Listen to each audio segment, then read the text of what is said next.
you guys, it's Carolyn Miller. I am here hanging out with Airwaves. Follow along.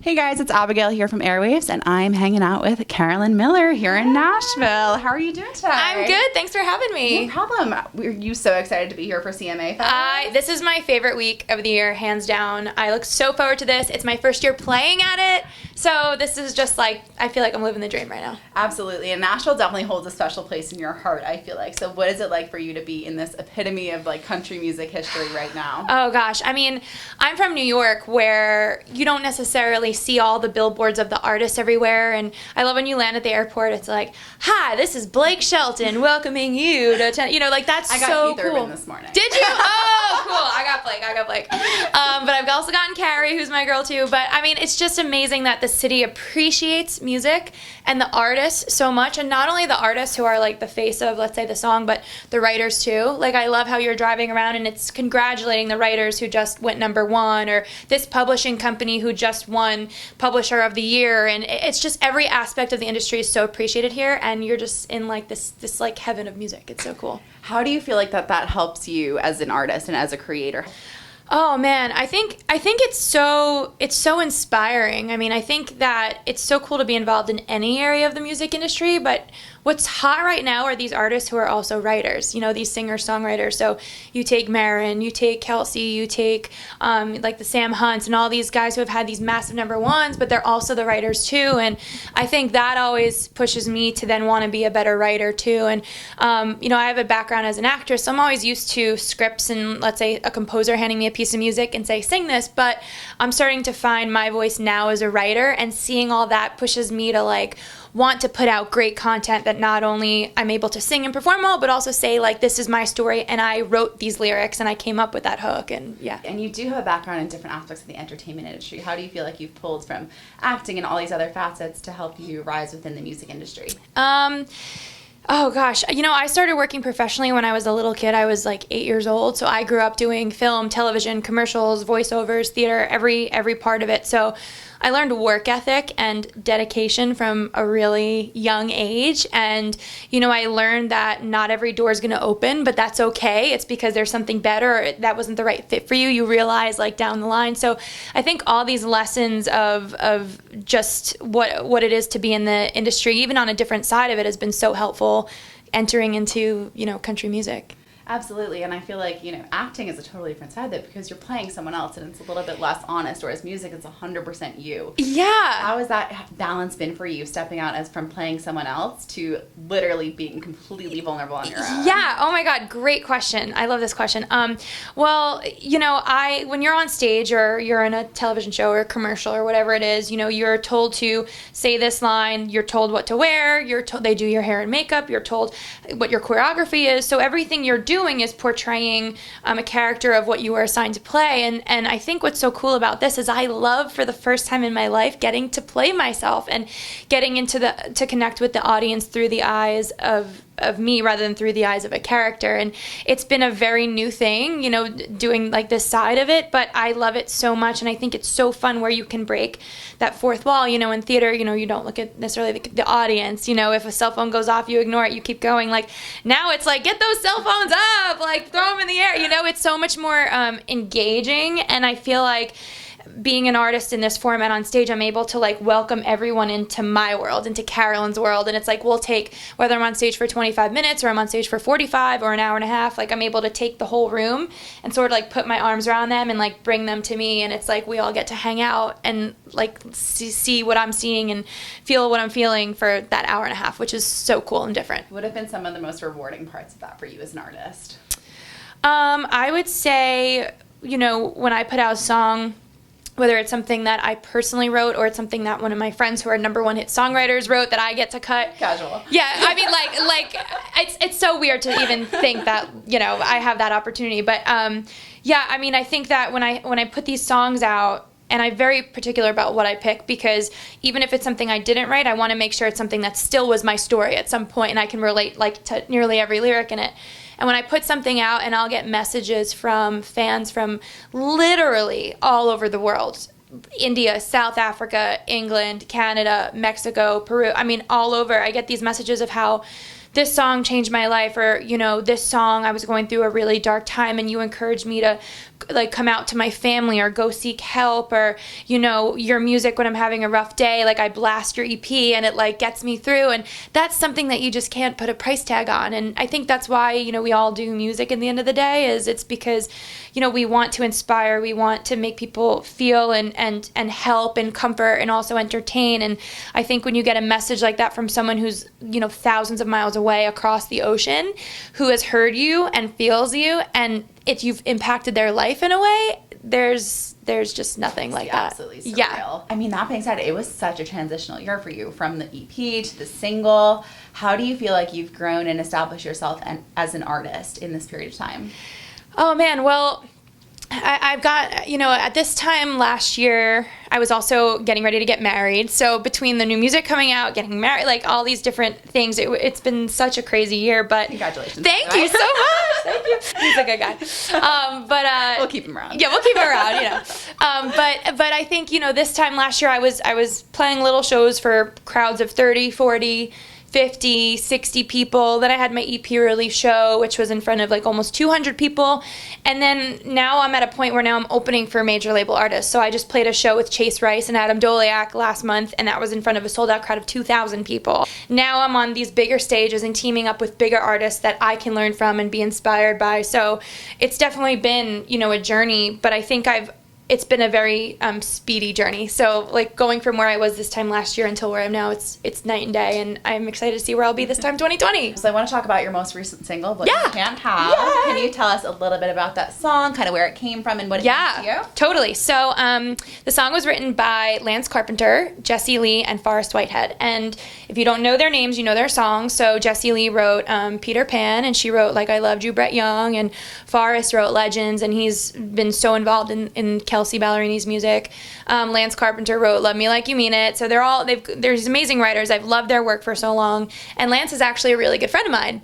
And we were hanging out, just us two one day, and we were just sitting around listening to music and stuff. And he was like, I have this song that I think, you know, you might love, that I could so see you like doing this.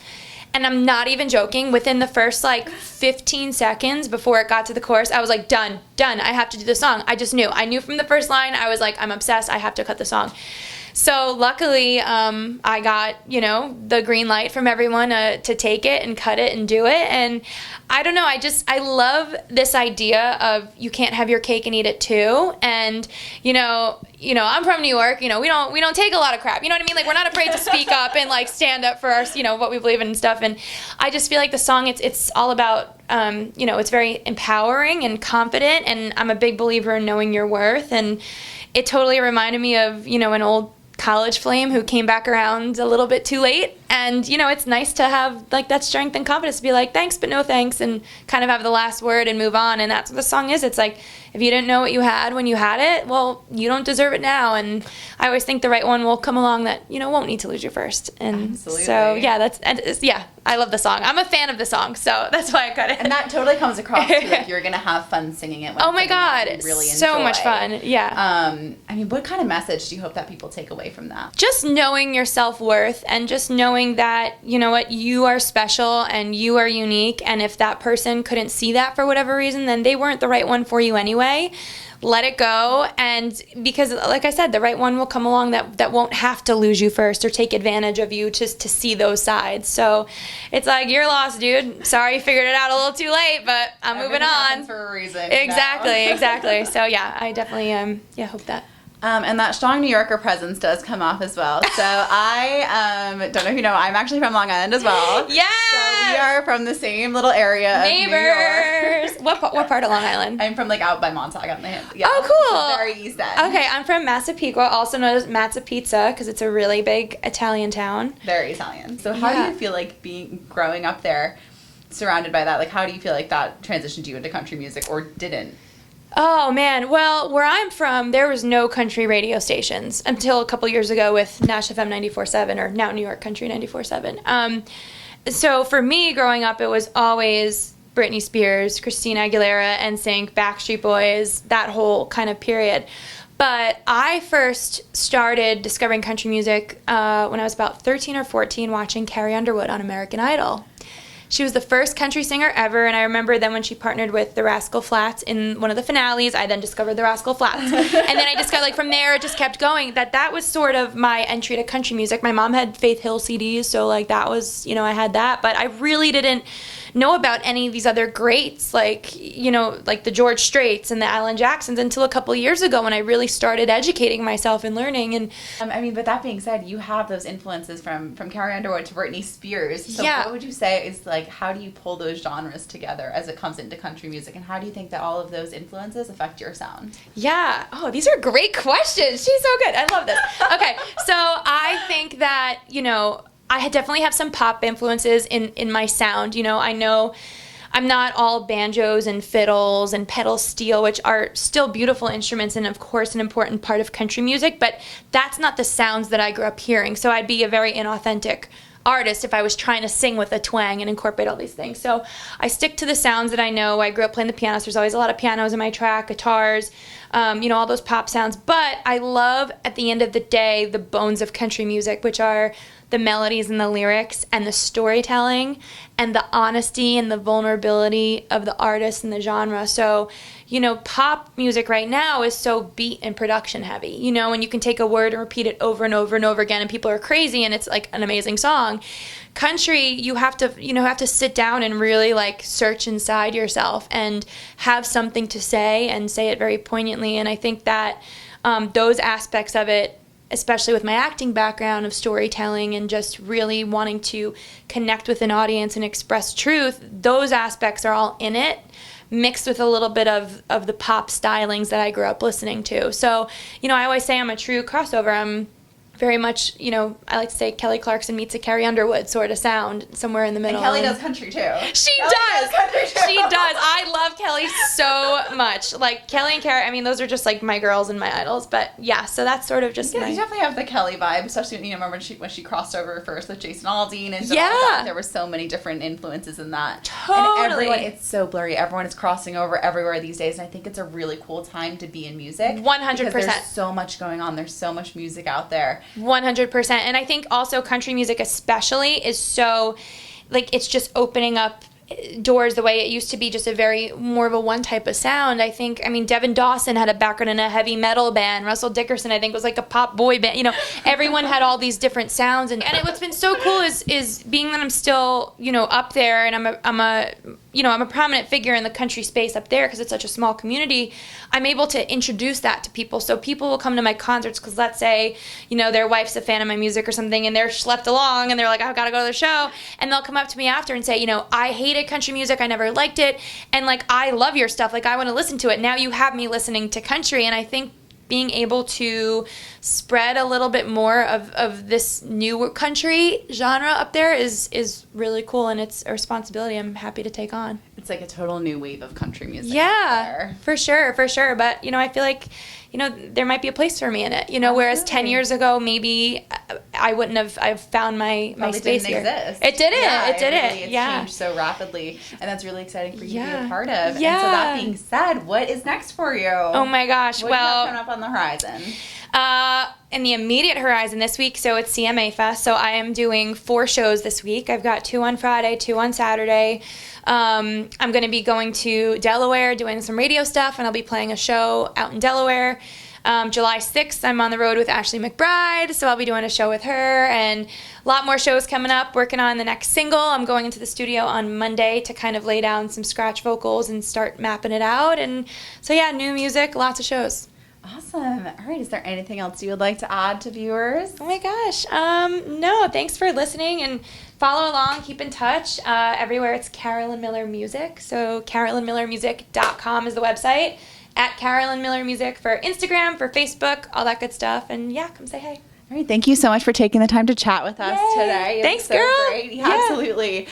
Subscribe for more interviews, and we'll see you guys soon.